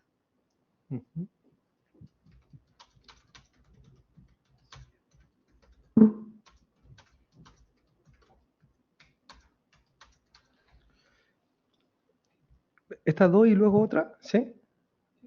¿Sí? Ya, vale. Sí, porque justo la compañera está bien. Bueno, vale, le respondo a María Jimena. Sí, me parece súper interesante lo que comentas de los resguardos indígenas y que, claro, efectivamente también se van dando estas apropiaciones de formas jurídicas que en principio son formas coloniales, o sea, que garantizan, porque esos títulos provisorios lo que hacían era, esto es nuestro, este es de Chile, pero le reconocemos que puede estar acá, ¿verdad? O en el sur los espacios reduccionales. Y efectivamente uno encuentra formas estatales que de las que se han ido apropiando los pueblos, y yo creo que la forma de entender esto es como tú misma señalabas, que una visión pragmática que se da en relaciones de dominación, de subordinación de los pueblos, un poco también respondiendo a Natalie. Los pueblos echan mano a esta clase de argumentos en un contexto de dominación, de subordinación política, y donde están desarrollando estrategias, digamos, que tienen un horizonte emancipatorio, pero que a veces ese horizonte emancipatorio pasa precisamente por no discutir formas jurídicas específicas y explotarlas, si son funcionales, en este caso, a que se pueda controlar la transferencia de propiedad en Rapa Nui, a que la subcomisión pueda seguir teniendo la administración colectiva del territorio, porque reconocen propiedad individual y la administración colectiva del territorio. Es paradojal porque es precisamente el Estado de Chile, cuando empieza a dictar estos títulos, el que introduce la idea de propiedad individual indígena. Propiedad individual. No existía idea de propiedad individual antes. Era esta distribución territorial de los caínas. A ver si encuentro la... Así se distribuía por matas. Entonces, cuando son reducidos acá, a ese espacio aquí, que son espacios reduccionales, empieza la gente a acercar, a marcar su territorio, a delimitarlo, y empieza a introducirse una idea de propiedad individual. Y esa idea de propiedad individual ya está instaladísima allí. Nadie está defendiendo que se vuelva al sistema de los matas. Aunque está presente, esos discursos se reivindica, pero todo el mundo quiere preservar su propiedad individual. Y es porque están en un contexto de subordinación, de dominación cultural, de dominación política, donde se introducen estas formas que van de generación en generación, delimitando propiedad, la gente desarrolla un sentido de propiedad individual, y se van dando estas tensiones entre, no sé, por ejemplo, mira, a propósito de las tensiones que mencionabas tú, otra razón por la que la cultura Rapa Nui, el pueblo Rapa Nui, se identifica este registro colonial como propio, como adecuado a su cultura, más que el registro del conservador de bienes raíces, era porque la norma que comienza, en virtud de la cual se empiezan a dictar los títulos de dominio que se inscriben en el conservador, no distinguía si podían adquirir propiedad chilenos no Rapa Nui. Entonces, la sola amenaza de que chilenos tuvieran derechos territoriales sobre Rapa Nui llevó a oponerse al registro hegemónico y centrarse solo acá. Eso después fue resuelto normativamente y solo los Rapa Nui hoy día pueden tener tierra allí. Pero hay paradojas, como decía Natalie. ¿Cómo uno se explica estas cuestiones? ¿Por qué? Yo creo que mucho tiene que ver, y yo aquí ya he hecho mano como de otra investigación que he hecho con Carlos a propósito de la tesis doctoral. En Rapa Nui, este abandono del Estado en la estancia ovejera y después el ánimo de apropiación privado de toda la isla, que llevó a que el fisco pleiteara con ellos e inscribiera toda la isla a su nombre. Primer, abandono estatal chileno. Segundo, voracidad privada de apropiarse toda la isla. Tercero, el Estado como defendiéndose de ese privado un poco se alía con el pueblo indígena, con los Rapa Nui, e inscribe toda la isla a su nombre para evitar los derechos privados económicos. Sigue, no obstante, abandonada la isla, porque se la arrienda a ese mismo privado. A quien había intentado apropiarse toda la isla, le arrienda la isla por 50 años más. Entonces arrienda la isla para estancia ovejera. Eso, paradojalmente, llevó a que en la isla no existiera propiedad individual no Rapa Nui relevante. Como 3 o 4 casos actualmente vigentes solo. Todo el resto es solo propiedad Rapa Nui. Entonces, si uno lo compara con la realidad del sur, si uno lo compara con la realidad del pueblo mapuche, sería imposible que el Estado reconociera eso como usos propios como derecho propio, sistemas de tenencia o transferencia como derecho propio, porque allí existió una colonización privada, o sea, se constituyó propiedad privada, lo que no ocurrió en Rapa Nui. Entonces, eso hace que a mí este estudio me lo encargue el Estado de Chile. Porque el pueblo Rapa Nui, como no hay intereses privados allí, y hoy día el pleito es entre el Estado y el pueblo, que tiene una pretensión de restitución territorial, que para el Estado de Chile es muy fácil desarrollar, entonces no tiene ningún problema de reconocer, si hay una costumbre indígena acá, ¿podemos devolver territorio? Sí, podemos devolver, sin ningún problema, porque no se está afectando capital privado. Y son paradojas, porque en un principio el abandono del Estado permitió eso, que no hubiera una colonización privada de jure, solo de facto allí. Y eso permite que el abanico de posibilidades de soluciones jurídicas hoy día sea mucho más amplio. Entonces yo creo que la cuestión es entender que desde un punto de vista no esencialista esto, y entenderlo en el contexto de luchas jurídico-políticas de los pueblos. Entonces, claro, si conviene en un momento decir esto es costumbre indígena para oponerme a este sistema donde pueden adquirir propiedad los chilenos, pues reivindico este. Si me conviene en estos momentos decir esto es costumbre indígena, aunque estemos hablando de propiedad individual, que no se corresponde con este habitar ancestral de los matas distribuidos en territorio, no pasa nada, decimos que es costumbre indígena. Porque la costumbre indígena es reivindicada por un sujeto jurídico político activo, un pueblo, que define en virtud del principio de libre determinación que es derecho propio. Ellos lo definen. El problema es que la aproximación a la costumbre indígena generalmente, pese a que desde Stavenhagen hasta ahora se ha dicho no hay que exigir usos atávicos, hay que pensar en el sujeto político, pero siempre el Estado de Chile, y yo creo que la mayoría de los estados, asume esto como acredíteme que es costumbre indígena. La ley chilena tiene un reconocimiento de costumbre indígena, así pequeñito, en el artículo 54 de la ley indígena, pero solo en juicios entre indígenas y que además debe ser acreditada por peritos. Es un reconocimiento subordinado de la costumbre indígena. Entonces, ¿por qué importa allí integrar el derecho internacional de los derechos humanos? Porque reconoce los sistemas de tenencia y transferencia de la propiedad indígena, que es mucho más que ese reconocimiento en juicio entre dos indígenas. Es un estatuto más amplio y por eso importa desarrollar argumentos que permitan integrar, que son argumentos jurídicos, no son cosas, como el error que también se comete aquí, por ejemplo, el soft y hard law, es como, si lo tratamos como cosa, creemos que es natura, y eso es todo cultura, o sea, son puras estrategias. Si exigimos costumbres indígenas como uso atávico, perdemos de vista que estas cuestiones se invocan en contextos de dominación, de subordinación, estrategias de resistencia, de emancipación. Yo creo que uno de los errores habituales desde nuestra aproximación es que siempre estamos pensando en la emancipación social todavía como la emancipación de una clase, de un pueblo, una emancipación como teórica general, digamos, como la emancipación todavía cargada de un relato muy teórico universalista de la teoría general, y no la emancipación entenderla en los contextos situados, pragmáticamente. Nosotros con Carlos levantamos en la tesis doctoral cómo en los juicios antiterroristas contra los mapuches, ustedes saben, el debate de los derechos humanos se discute mucho para que dejen de ser un localismo globalizado, universalizado, que deben ser reconstruidos interculturalmente, ¿verdad? Sería como la síntesis del debate en torno a los derechos humanos y esta gramática para que vehiculice intereses de otros grupos subordinados que no entraron en la gramática de la historia con mayúscula hegemónica de los derechos humanos, que cristaliza la defensa de la clase burguesa, de los intereses de la clase burguesa, ¿verdad? Esa historia generacional, con líneas de evolución y todas esas cosas, claro, esconde una defensa preferente de unos intereses.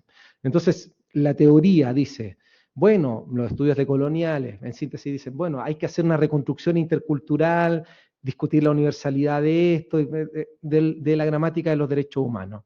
Pero en los contextos de acusaciones terroristas en contra de los mapuches, es impensado apelar a eso. Allí es el derecho, la gramática liberal pura y dura, es debido proceso lo que obtiene absoluciones. Y los comuneros mapuches, reiteradamente criminalizados, van desarrollando un saber del campo jurídico, hacen una lectura del campo jurídico y dicen argumentos técnicos, no defensas políticas, no defensas de ruptura, que son derecho penal político, ley antiterrorista. Dicen, no, argumentos técnicos, debido proceso, levantamientos de evidencia, nada de discutir la monoculturalidad de la gramática de los derechos humanos. Y esa estrategia, que tiene efectos secundarios sin duda, refuerzan la visión liberal de los derechos humanos sin duda, pero son estrategias emancipatorias, no porque contribuyan a la liberación de un pueblo. Si pensamos la emancipación como la liberación de una clase o un pueblo, claro, no tienen nada de emancipatorio porque refuerzan la concepción monocultural de derechos humanos. Pero si uno las ve situadamente, en la práctica, por eso la importancia de entender esto desde una perspectiva pragmática situada, porque son estrategias emancipatorias. La emancipación en el caso de la ley antiterrorista de los mapuches se mide zafando de la cárcel, que el imputado pueda volver a su territorio, nada más.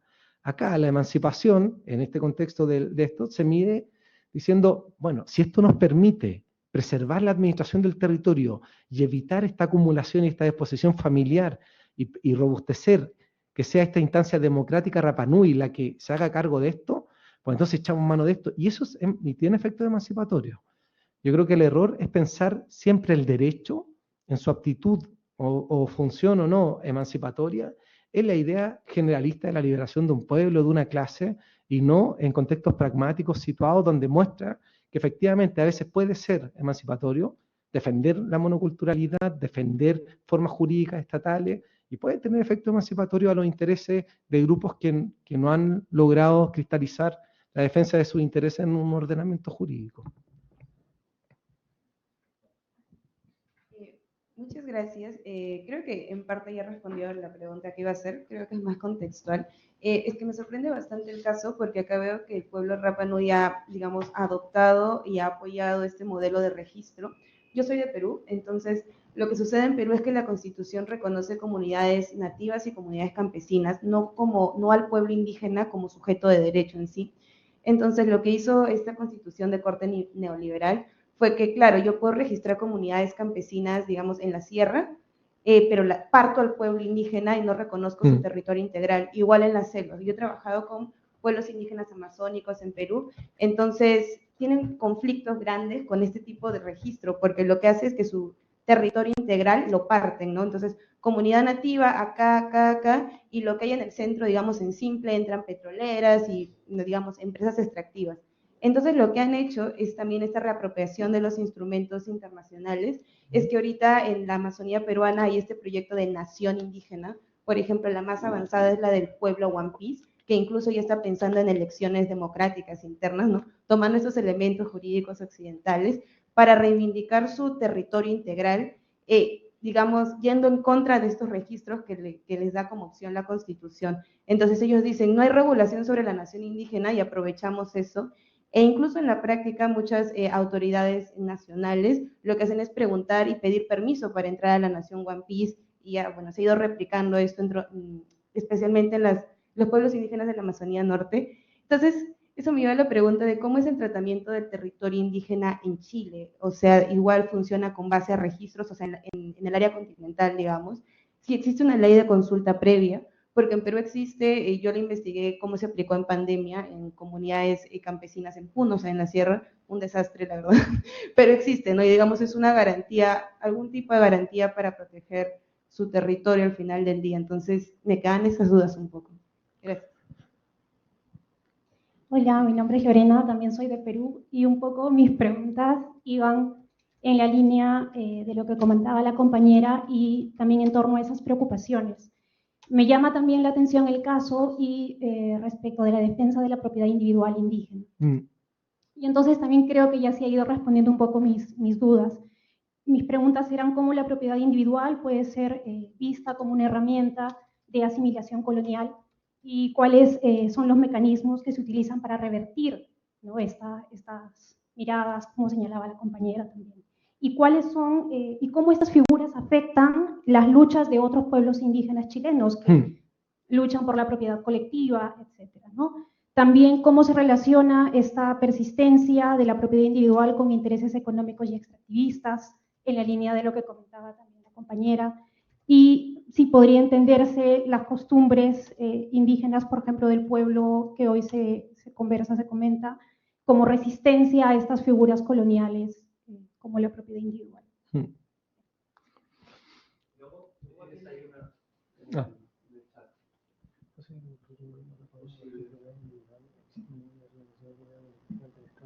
Vale. Ya. Claro, al final siempre estamos como rondando lo mismo, ¿verdad? O sea, es como en qué medida adoptar formas jurídicas estatales puede estar o contribuyendo a reforzar la dominación colonial o abriendo vías emancipatorias, ¿verdad? Yo creo que no son replicables, la realidad del pueblo Rapa Nui no es replicable al resto del Estado de Chile. Con el resto del Estado de Chile, o sea, primero, como para un contexto general, Chile no ha reconocido a los pueblos indígenas a nivel constitucional. O sea, no reconoce, no todavía, junto a Surinam, Uruguay y creo que nadie más, somos las únicas constituciones que no hemos reconocido la existencia de pueblos indígenas. Es solo un reconocimiento legal. Y cuando estudiamos todos los proyectos de reconocimiento constitucional, la tesis doctoral con Carlos, el tema era el pueblo. No reconocer la voz pueblo porque que estaba detrás la idea de libre determinación. ¿Y cuál era la amenaza de la libre determinación en los estados nacionales? Es que se entienda la libre determinación como nueva estatalidad, como otra nueva estatalidad, ¿verdad? Entonces, esa amenaza de una concepción de la libre determinación necesariamente como nuevo Estado, influyó mucho en que no se reconociera a los pueblos indígenas en Chile. Entonces no existe reconocimiento.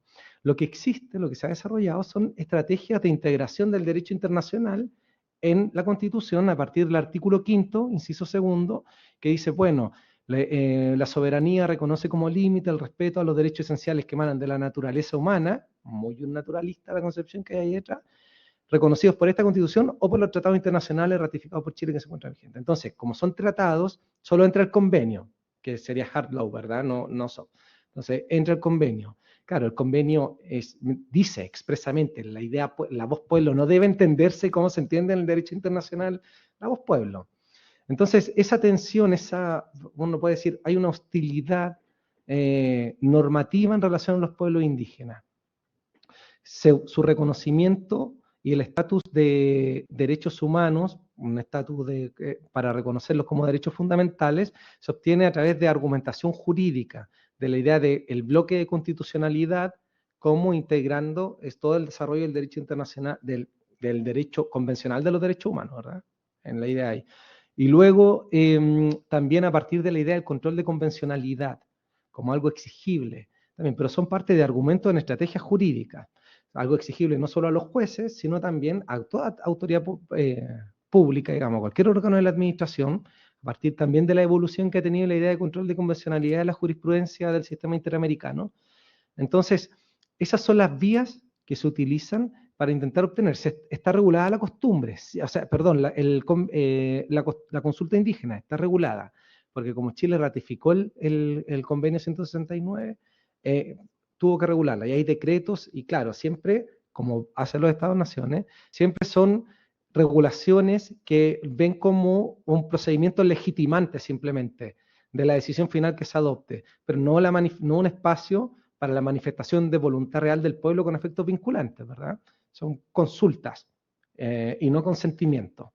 Entonces se diferencia allí entre la consulta y el consentimiento. Entonces, los pueblos indígenas desarrollan estrategias a la que apelan instrumentos jurídicos en un contexto como el chileno, donde en general no existe un reconocimiento del carácter de pueblo de esos indígenas a nivel constitucional, ni del estatuto, normativamente digo, porque ya lo he dicho con argumentos así, ni del carácter de sus derechos fundamentales colectivos a nivel. Entonces, es como el marco. Claro, efectivamente, lo que hay en la defensa de este sistema de titulación y transferencia como un sistema de propiedad individual indígena y administración colectiva del territorio, refuerza la idea de propiedad occidental individual que no existía antes en el pueblo Rapa Nui. Pero también, como son pueblos, como están sujetos a la libre determinación, ahí entra el debate de ¿tienen o no la posibilidad de abrazar la idea de propiedad individual? En este caso es relevante porque no solo se defiende eso que está en este espacio reduccional. La mayoría de la propiedad individual está aquí. 40% de la isla es parque nacional, administrado por una comunidad indígena hoy día.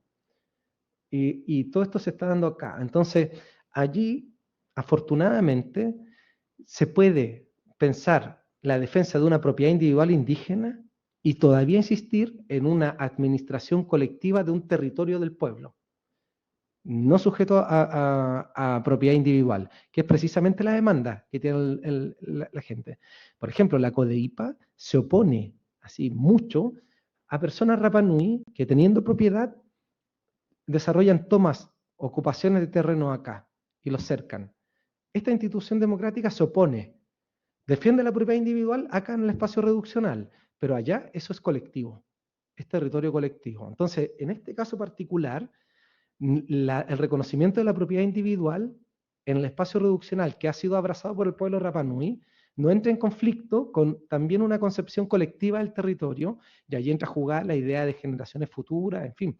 Pero hay cuestiones que si uno las piensa pragmáticamente son súper interesantes. Por ejemplo, desde un punto de vista ecologista, en Rapa Nui existe una ley de cargas que mide, que regula la población que puede estar en Rapa Nui en un momento determinado por razones ecológicas, así se argumenta.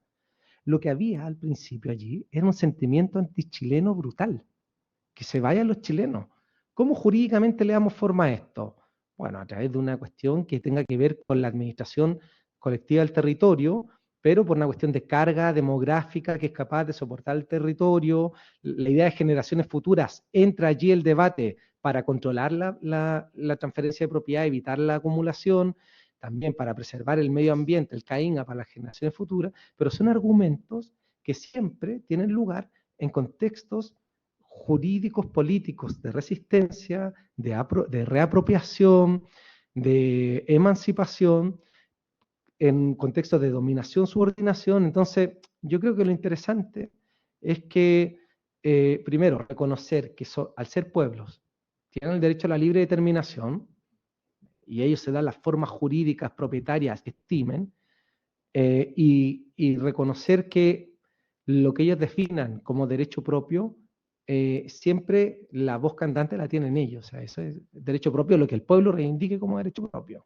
No lo que el Estado de Chile o los peritos puedan acreditar como derecho propio, lo que el pueblo defina.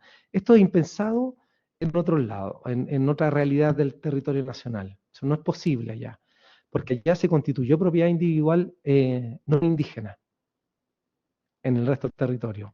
Todo el territorio mapuche está lleno de colonos alemanes, suizos, italianos, con grandes espacios territoriales, hoy día con empresas forestales, dueñas de grandes predios. Entonces, sería imposible allá reivindicar una administración colectiva del territorio. Imposible, no digo desde el pueblo mapuche, porque hay un sector del pueblo mapuche que reivindica esto a través del sabotaje, a través de violencia política, digamos. Pero sería impensable que el Estado de Chile defienda, como puede hacer hoy día en Rapa Nui, que sí, que hay propiedad individual indígena y propiedad colectiva. Eso no. Entonces yo creo que en ninguna realidad de un pueblo es replicable respecto de otro. Lo que sí me parece que nosotros lo que debemos hacer es primero respetar la agencia, quienes definen los conceptos fundamentales del buen vivir, del summa causae, del cumen monien, de todas estas cosas que muchas veces desde la academia llegamos, o incluso la ley chilena se apropia de estos, respetar que no hay conceptos sin agente. porque esos conceptos son reivindicados en contextos jurídico-políticos de adecuación de resistencia. Hoy día uno encuentra, por ejemplo, que el Estado de Chile, que se apropió de la idea de buen vivir, que puso en boga el movimiento autonomista mapuche, que ejerce violencia política, que es acusada como terrorismo desde el Estado, instalan este concepto. El Estado, la gobernanza neoliberal, se apropia del concepto y hoy día, cuando dan cuentas del éxito del plan de buen vivir, dan cuenta de la cantidad de kilómetros pavimentados en las comunidades. Porque efectivamente las comunidades campesinas, o los mapuches que se reconocen antes como campesinos que como mapuches, lo que demandan es pavimentación del territorio. Pero es que pero la idea de buen vivir no fue puesta por estos campesinos. Los campesinos siempre han estado peleando, aunque sean mapuches o no, están peleando por fertilizantes, por maquinaria productiva. La idea de buen vivir fue puesta por el movimiento político autonomista mapuche. Ese movimiento hoy día, acusado de terrorismo, hoy día la Araucanía tiene estado de excepción constitucional desde hace más de 2 años, en permanente estado de excepción constitucional. Allá se apropian del concepto del pueblo indígena, pero sin agencia. No son los autonomistas quienes definen qué es el buen vivir, es el estado de la gobernanza neoliberal. Entonces yo creo que estas cuestiones, estas realidades, de cómo circulan conceptos, de cómo uno se apropia, se reapropia, sea desde el pueblo, desde el Estado, de ideas, de formas que están instaladas allí, yo creo que lo que uno debiera permanentemente asumir metodológicamente es que quien define los alcances de las concepciones de propiedad, de cómo se administra, en fin, es siempre el agente, el sujeto jurídico, político, colectivo. Por eso la importancia de reivindicar que el pilar fundamental del Estatuto de Derechos de los Pueblos Indígenas es la libre determinación, porque reconoce al ente vivo, al pueblo, que se da a sí mismo la forma jurídica y escapa a este esencialismo de las culturas, digamos, de la costumbre jurídica como uso atávico, en fin. Perdón. Sí, claro, el pueblo mapuche reivindica, existe la demanda colectiva de reivindicación a Mercedes, existe la demanda jurídico-política de reivindicación de la totalidad del territorio. El pueblo mapuche lo defiende como el respeto al acuerdo de voluntades del año 1888, donde le dieron a Chile poderes para administrar, para ordenar, pero no el territorio. Entonces incluso hay una denuncia en el sistema interamericano que intenta reivindicar el respeto al acuerdo de voluntades. Y en el proceso constituyente chileno, de hecho, se logró una declaración en el primero, en el fracasado, digamos, bueno, los dos fracasaron, pero digamos, donde hubo presencia indígena de todos los pueblos que integran el Estado de Chile, allí incluso se logró el reconocimiento del acuerdo, ese de voluntad de 1888. Y para ello es importante porque se defiende como un tratado internacional de derechos humanos, ese acuerdo de voluntades. Entonces eso permite, nuevamente, si es un tratado, entonces que lo suscribió un pueblo, como autoridad de un pueblo. Luego siempre ha existido el pueblo y ahí se va construyendo jurídicamente la argumentación para intentar reivindicar eso. Pero sí existe esa demanda. Y claro, y convive con la defensa de este sistema de propiedad individual introducido por el Estado, pero apropiado por las familias. Hoy día los conflictos en Rapa Nui son de propiedad individual, son de deslindes, son de superposición de un sistema sobre otro, con algunos deslindes, y son peleas brutales. Entonces, hay un sentido de propiedad individual instaladísimo allí. ¿Sí? Mira, yo tenía muchísimas preguntas. Yo te he preguntado 6, voy a hacer 2 nada. Y una es precisamente esto último que acabas de decir, porque yo no sabía si me había perdido. Y es como en la práctica funciona pues, estos dos registros en el caso de conflicto, ¿no? Porque ponías los datos, parece que los predios coincidían bastante, pero claro, había pues el triple de cesiones, ¿no? Y entonces, claro, eso llevará a que haya una cierta coincidencia entre ambos registros, pero habrá otros que no coincidan. Entonces, si nos podías comentar un poco cómo se resuelven esos conflictos y qué es lo que acaba prevaleciendo. Y la otra cuestión es, claro, un poco la impresión que, a este nivel más jurídico, ¿no? La impresión que has dado, ¿no? A lo largo de tu intervención, ¿no?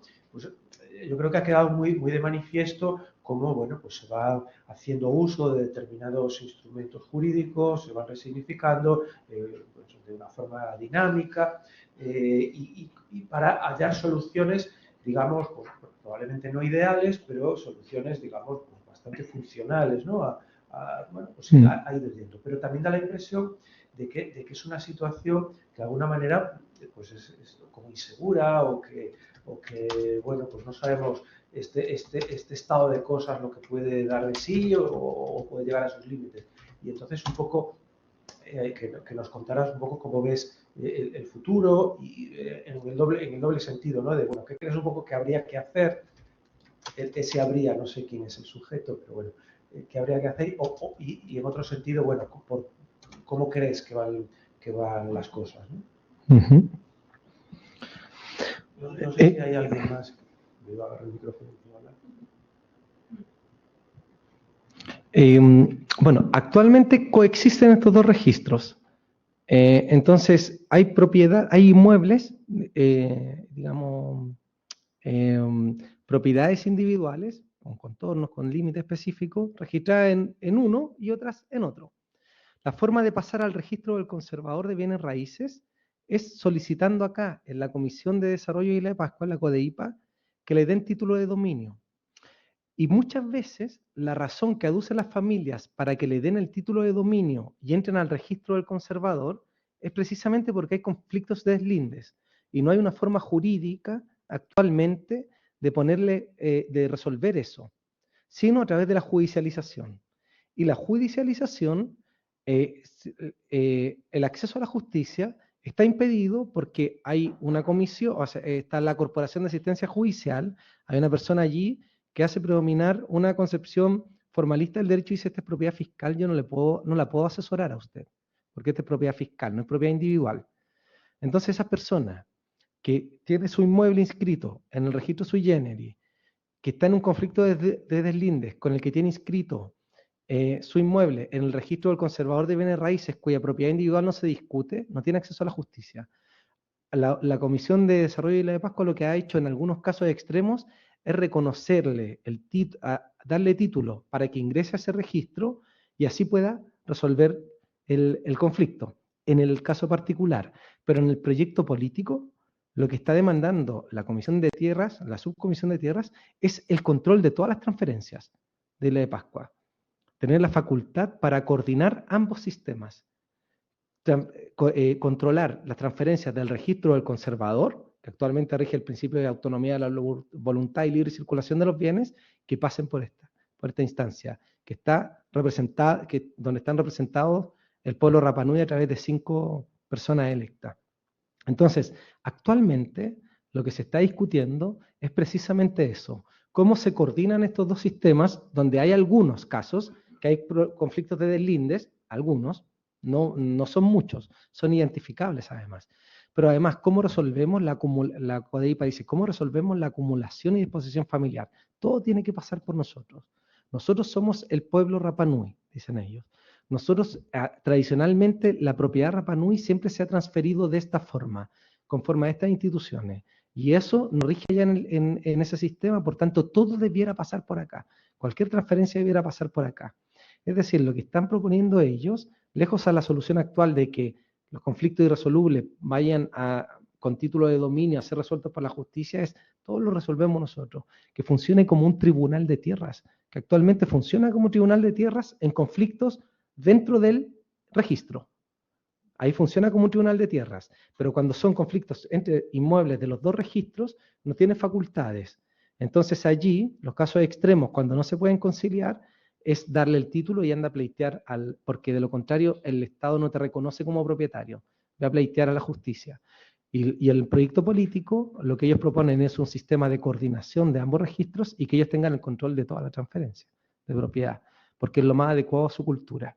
Y ahí entran argumentos ecologistas actuales, el respeto a las generaciones futuras, el buen vivir, el caínga, pero claro, un esencialista diría, oh, pero estos derechos chilenos, que existe eso allá, pero si este es derecho chileno, ¿qué me estás contando? Si este es título provisorio, aquí dice está en propiedad fiscal, y tú estás esperando un título de dominio que postula el título de dominio y vete a inscribir al conservador. Pero la comunidad, parte de la comunidad, porque luego tampoco uno puede hablar del pueblo, así como son conflictos jurídico-políticos que se van a ir desarrollando y actualmente el desarrollo de este conflicto es ese, cómo se coordina, cómo se controla la transferencia de toda propiedad individual allí, preservando la actual administración colectiva del territorio que tiene esa subcomisión.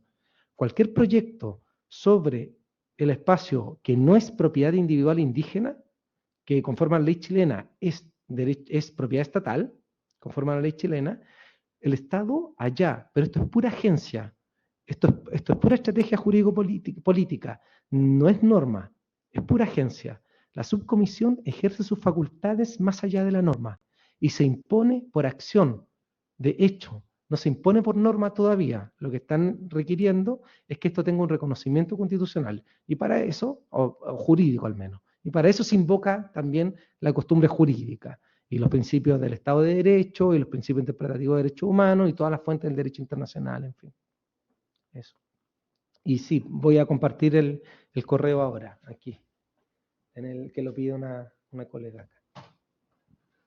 Muy bien, pues muchísimas gracias. No sé si hay alguna otra palabra, si no lo cerramos aquí. Yo solo quiero antes anunciaros, porque todavía no hemos distribuido la información, pero tendremos 3 sesiones durante el mes de noviembre, 2 sesiones, vamos a decir, normales, que vendrá una profesora de la Universidad Pompeu Fabra para hablar sobre desigualdades económicas y otra una profesora de la Universidad de Glasgow, aunque antigua estudiante del instituto, hablar sobre consentimiento en materia sexual y después coorganizamos un congreso sobre Palestina el día 19 de noviembre, que va a ser en el campus de la Puerta de Toledo. Pero bueno, en la próxima semana os enviaremos toda esta información actualizada. Y bueno, pues nada más, muchísimas gracias, Christopher. No sé, a mí me ha resultado muy sugerente, me ha gustado mucho y me quedo con muchas cosas que bueno, tendremos ojalá oportunidad de discutirlas. Muchas gracias. Nada, muchas gracias a ustedes por la posibilidad de presentar y discutir cosas. Yo estoy llevando esto fruto de un informe que me encargaron, la CODEIPA con bienes nacionales, y esto estoy llevándolo ya a un formato más académico de paper para discutir esto de costumbres indígenas y esas cosas. Así que muchas gracias por las preguntas que también hacen ahí reflexionar y claro, todos más o menos uno vislumbra los elementos críticos allí, libre determinación, propiedad individual, imposiciones culturales y todo eso que están ahí detrás y que son debates irresolubles. Y siempre yo creo que la cuestión es la agencia del pueblo ahí. Así que muchas gracias. Gracias, Jaime.